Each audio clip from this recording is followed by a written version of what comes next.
123 4350 1524. Di video ini saya akan memaparkan hasil tugas saya, laporan mini project dari mata kuliah penambangan data dengan judul segmentasi pelanggan berdasarkan atribut multivariabel menggunakan algoritma K-means clustering. Bab 1, deskripsi masalah dan tujuan proyek. Latar belakang: di era persaingan bisnis yang kompetitif, memahami karakteristik pelanggan secara menyeluruh merupakan aset strategis bagi perusahaan untuk merancang pemasaran yang personal dan tepat sasaran. Melalui teknik data mining menggunakan algoritma unsupervised learning, perusahaan dapat mengekstraksi informasi dan mengelompokkan pelanggan secara otomatis tanpa adanya label target. Dengan mengimplementasikan algoritma K-means clustering, kelima dimensi atribut ini akan dipetakan untuk menemukan struktur kelompok pelanggan yang homogen. Dari hasil segmentasi multivariabel ini akan memberikan peta segmentasi yang jauh lebih mendalam sehingga manajemen perusahaan dapat menentukan alokasi produk, penawaran promosi, dan program loyalitas pelanggan secara berbasis data dengan tingkat akurasi yang lebih tinggi. Rumusan masalah: bagaimana mengelompokkan pelanggan ke dalam segmen-segmen yang homogen berdasarkan 5 atribut yang berlaku belanja. Berapa jumlah klaster optimal yang terbentuk berdasarkan evaluasi metode Albaugh dan Schulhouse score. Bagaimana karakteristik atau profil spesifik dari masing-masing klaster yang terbentuk pada ruang multivariabel tersebut.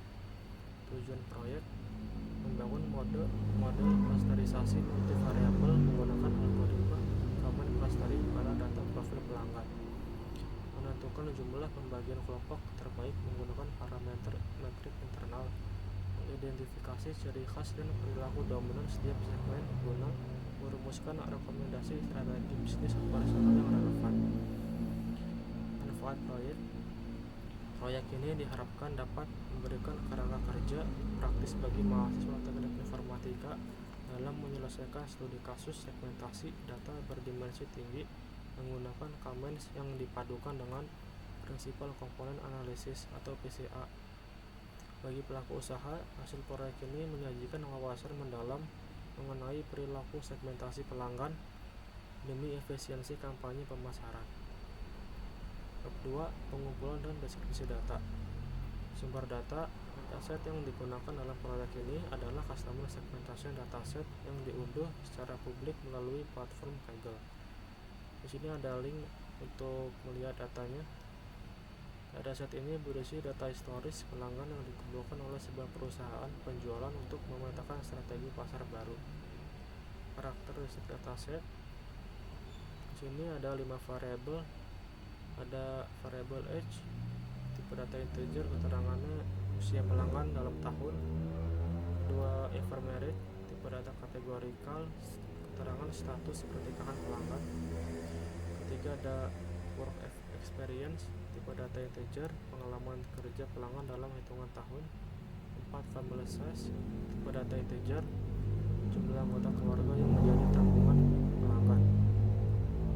5, spending score, tipe data kategorikal, kategori intensitas pengeluaran pelanggan, low, average, and high.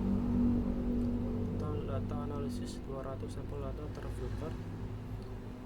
Kondisi atribut kategorikal, text, ephemerid, dan spending score akan ditransformasikan menjadi representasi nilai numerik pada tahap praprosesisan data agar dapat diproses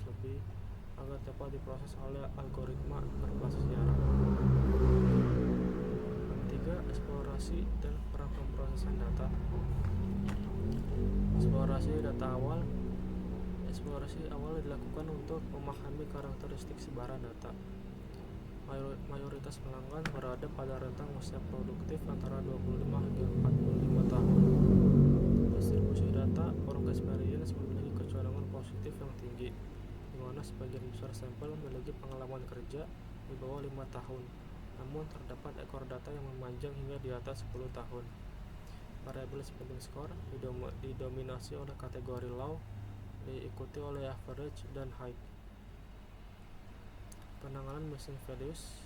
Sini ada kode pattern imputasi missing values-nya. Ini kodenya. Penanganan outliers, deteksi pensilan dilakukan menggunakan batas interkuartil. Ditemukan beberapa pensilan atas pada variabel family size, yaitu keluarga dengan anggota lebih dari 7 orang. Data ini diputuskan untuk tetap dipertahankan karena mempresentasikan variasi populasi real yang valid dalam studi kasus pasar. Fitur scaling, proses pra-pemrosesan kritis meliputi 2 tahapan. Label encoding, mengubah kolom average menjadi biner, serta memetakan tingkatan ordinal spanning score menjadi bobot numerik terurut. Standardization z-score, karena Kamens menggunakan fungsi jarak Euclidean, seluruh 5 fitur numerik dinormalisasi menggunakan standar scalar sehingga memiliki rata-rata, yaitu mean sama dengan 0 dan varian sama dengan 1. Maka ini wajib dilakukan agar variabel berskala besar seperti h tidak mendominasi variabel berskala kecil seperti family size. Pembagian data sesuai karakteristik unsupervised learning, seluruh 200 sampel diolah langsung sebagai data latih dalam satu kesatuan sistem untuk memetakan topologi kelompok secara natural. Bab 4. Penerapan metode data mining. Pemilihan metode utama yang diterapkan ini didasarkan pada kemampuan algoritma dalam mengelompokkan objek multidimensi secara cepat dengan meminimalkan variasi dalam klaster. Implementasi model Kamens diinisialisasi menggunakan metode pemusatan pintar init sama dengan Kamens++ dengan tingkat iterasi maksimal sebanyak 300 kali. Karena visualisasi ruang berdimensi 5 tidak mungkin digambarkan langsung pada grafik Cartesius, proyek ini mengintegrasikan prinsipal komponen analisis sebagai metode komplementer. PCA digunakan untuk memproyeksikan atribut varian dari 5 fitur asli ke dalam 2 komponen utama saja. Reduksi dimensi ini murni diaplikasikan untuk keperluan visualisasi sebaran klaster di bab 6 tanpa mengubah label penugasan klaster yang telah dihitung pada data asli. Alasan pemilihan metode kombinasi Kamens dan PCA memberikan keseimbangan ideal antara akurasi perhitungan matematis pada ruang multivariabel asli dan kejelasan visualisasi data berdimensi tinggi. Bab 5. Evaluasi model. Metrik evaluasi. Model dievaluasi menggunakan 2 metrik kekompakan struktur internal klaster. Inersia atau WCSS mengukur jumlah kuadrat jarak setiap sampel ke pusat klasternya. Penurunan kelandaian kurva secara drastis mengindikasikan struktur psiko-optimal. Self-Auto coefficient menilai seberapa baik suatu sampel ditempatkan dalam klasternya dibandingkan dengan klaster terdekat lainnya. Hasil evaluasi, sini ada tabel hasil evaluasinya. Lalu analisis confusion matrix berdasarkan pengujian, nilai K sama dengan 4 dipilih sebagai parameter pemodelan terbaik karena menghasilkan nilai self-auto skor tertinggi, yaitu 0,385 pada struktur multivariabel ini, serta menunjukkan patahan elbow yang melandai secara konsisten. Bab 6. Visualisasi dan interpretasi hasil. Ini grafik analisis evaluasi elbow dan self-auto. Visualisasi penentuan nilai K optimal di bawah ini menunjukkan penurunan tajam nilai WCSS hingga membentuk sudut tajam pada koordinat K klaster sama dengan 4 yang secara linear diperkuat oleh titik puncak grafik self-auto score. Ini gambarnya untuk bab 6.1. Visualisasi ruang klaster multivariabel hasil proyeksi PCA. Grafik di bawah ini mempresentasikan hasil pengelompokan 200 data pelanggan setelah 5 dimensi atributnya dipetakan oleh Kamens dan diproyeksikan ke dalam bidang 2 dimensi menggunakan komponen PCA. Sebaran data menunjukkan partisi wilayah kelompok yang terbentuk secara konsisten. Ini gambarnya dari bab 6.2. Interpretasi profil karakteristik klaster. Dengan mengembalikan label klaster ke dalam skala nilai real asli data, diperoleh deskripsi komprehensif dari 4 segmen pelanggan yang terbentuk. ID klaster 0, nama profil segmen, eksekutif mapan dan keluarga konsumtif, karakteristik dominan, usia 48,2 tahun, menikah 100% yes, pengalaman kerja 5,4 tahun, anggota keluarga 3,8 orang, skor pengeluarannya high. Aplikasi dan strategi pemasaran bisnis, kelompok pelanggan parubaya yang mapan secara finansial dan berbelanja dalam jumlah besar untuk kebutuhan keluarga mereka.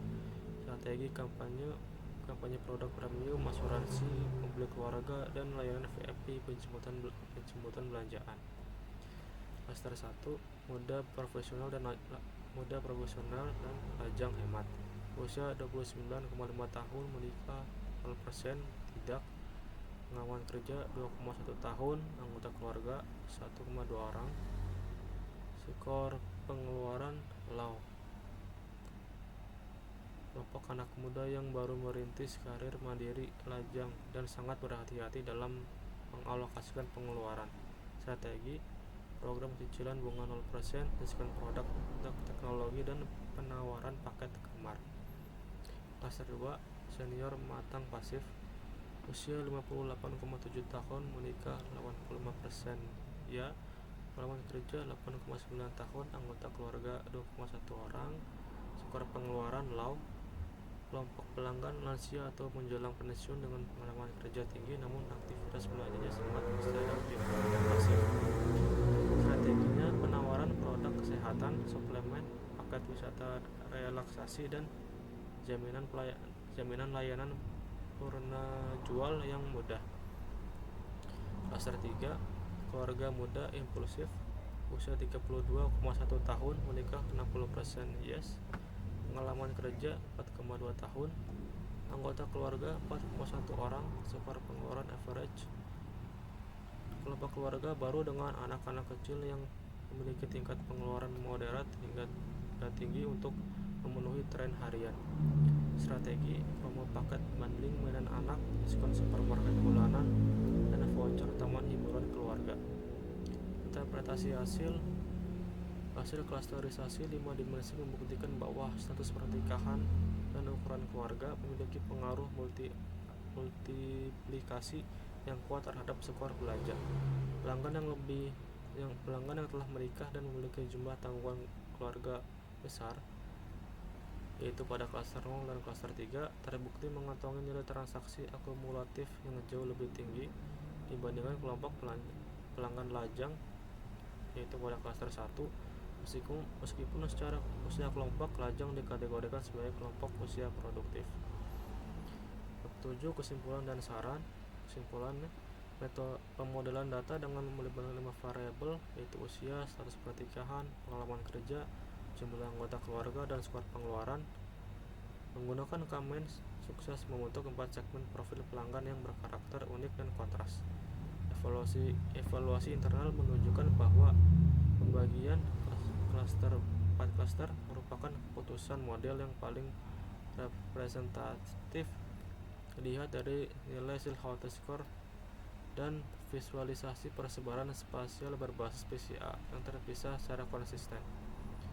Analisis multivariabel berhasil menyingkap bahwa pendorong utama tingginya nilai transaksi belanja perusahaan dikuasai oleh segmen eksekutif mapan dan keluarga konsumtif.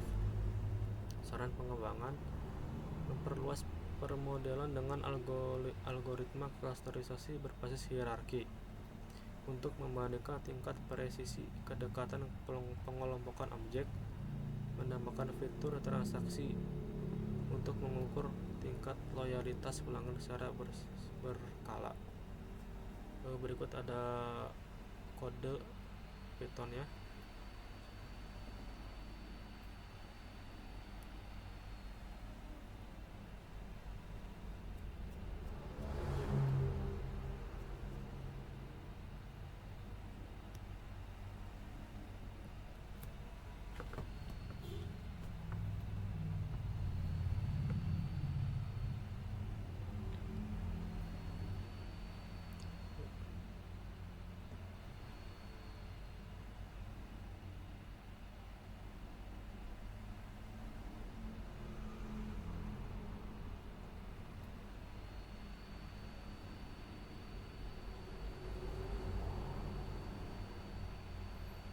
keluar dataset asli dari Kaggle.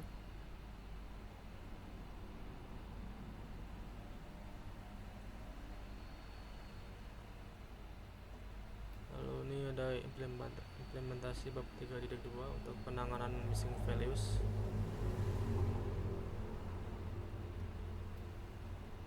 Lalu ini untuk fitur encoding dan seleksi fitur.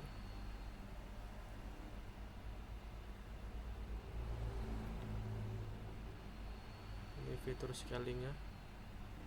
Lalu ini evolusi model, metode Elbow dan hasil Hawthorne.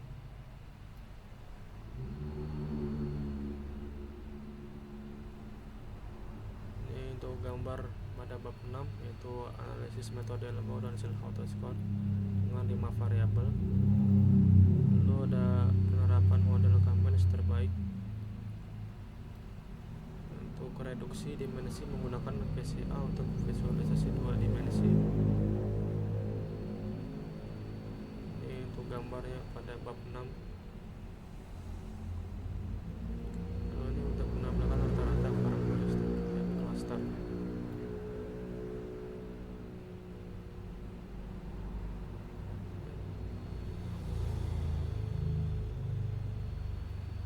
Sekian dari saya. Assalamualaikum warahmatullahi wabarakatuh.